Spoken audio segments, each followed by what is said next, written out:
Olá! Hoje a gente vai mergulhar num assunto que faz parte do dia a dia de muita gente, as leis de trânsito. Mas vamos olhar por um ângulo diferente. Usando o sistema brasileiro como exemplo, a gente vai descobrir que existe uma lógica por trás de tudo, uma espécie de pirâmide de consequências que vai muito além de uma simples multa. Olha só o nosso caminho. A gente começa entendendo o porquê de tudo, o que a gente está chamando de contrato social da rua.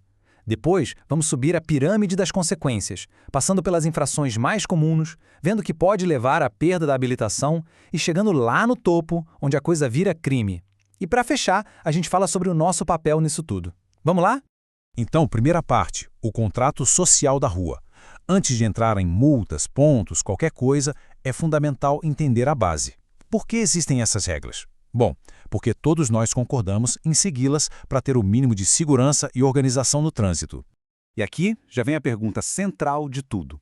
Levar uma multa por excesso de velocidade é a mesma coisa que cometer um crime de trânsito?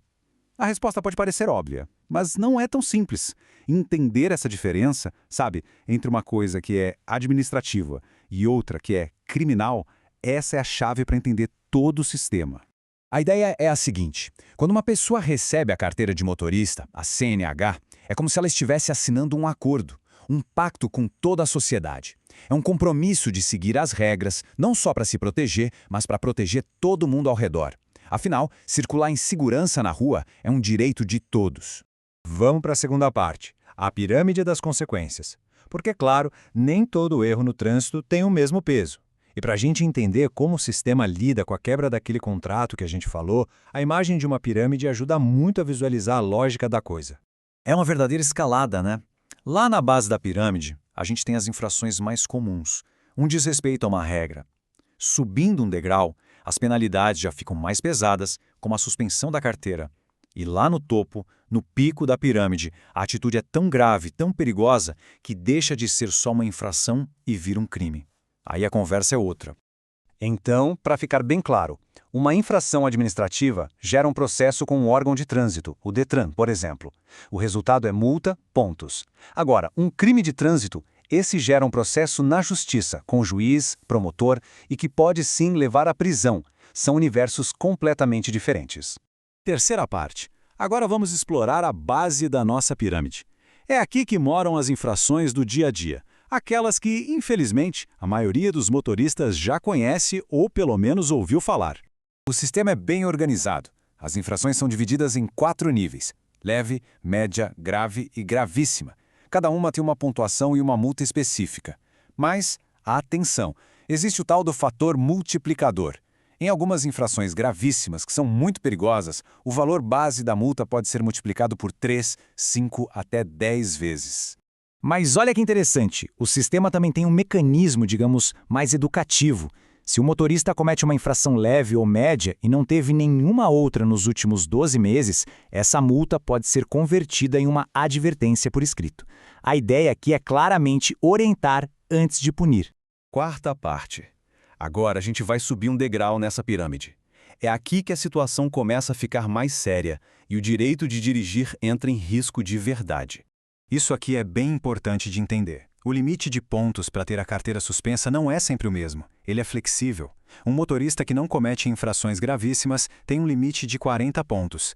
Mas, se cometer uma gravíssima, esse limite já cai para 30. Cometeu 2 ou mais, cai para 20. Ou seja, quanto mais perigosa a infração, menor a tolerância do sistema. E tem mais, existem algumas infrações que são tão graves, mas tão graves, que não precisa nem somar pontos. Elas são chamadas de autossuspensivas. Isso quer dizer que cometer uma única infração dessas, como participar de um racha ou dirigir sob efeito de álcool, já é o suficiente para abrir o processo de suspensão da CNH. É um atalho direto para o meio da pirâmide. E para quem está começando a dirigir, a regra é ainda mais dura. No primeiro ano, com a permissão para dirigir, a PPD não tem segunda chance. Uma única infração grave ou gravíssima já era. A pessoa perde a permissão e tem que começar o processo todo de novo, do zero. É um verdadeiro período de teste com tolerância baixíssima. Quinta parte. Chegamos ao topo. Este é o ponto mais crítico. O momento em que uma atitude responsável no trânsito deixa de ser só uma infração e se transforma num ato criminoso com consequências que podem literalmente mudar uma vida. E o exemplo mais claro do topo da pirâmide é a famosa lei seca. A política aqui é de tolerância zero. A filosofia é muito direta. Não existe um nível seguro de álcool para quem vai dirigir. Ponto. E para deixar bem claro o quão sério isso é, a punição financeira é pesadíssima. A multa base de uma infração gravíssima é multiplicada por 10, dá quase R$ 3.000. Mas, como a gente vai ver, o dinheiro aqui é o menor dos problemas. Essa frase resume perfeitamente a lógica da lei. O Código de Trânsito brasileiro adota tolerância zero. Acaba com aquela discussão de mas foi só uma cervejinha. A lei parte do princípio que qualquer quantidade de álcool já afeta os reflexos e a capacidade de dirigir com segurança. E é aqui que a gente vê aquela linha divisória entre infração e crime. Se a pessoa for pega no bafômetro com qualquer quantidade de álcool, por menor que seja, já é uma infração gravíssima. Multa multiplicada por 10, suspensão da CNH por 1 ano. Mas, se o aparelho marcar acima de 0,3 mg por litro de ar, aí a coisa muda de figura. Vira crime. E além de todas as punições administrativas, o motorista ainda vai responder a um processo criminal. Sexta e última parte, o pacto de responsabilidade. Bom, a gente já subiu toda a pirâmide, viu como as consequências vão se agravando. Agora vamos focar na parte mais importante. Como fazer para ficar sempre lá na base? Como fortalecer o nosso poder de prevenção? E a grande mensagem é essa, né? O objetivo não é só evitar o topo da pirâmide por meio da punição. O mais importante é construir uma base sólida de responsabilidade.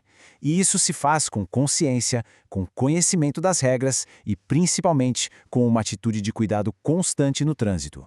Fica então essa reflexão final. Toda vez que uma pessoa entra num carro e assume o volante, é bom lembrar daquela primeira regra do contrato social que a gente fez. Porque, no fim das contas, dirigir não é só uma habilidade, é uma responsabilidade enorme e contínua. Entender essa pirâmide é o primeiro passo para proteger a si mesmo e a todos os outros.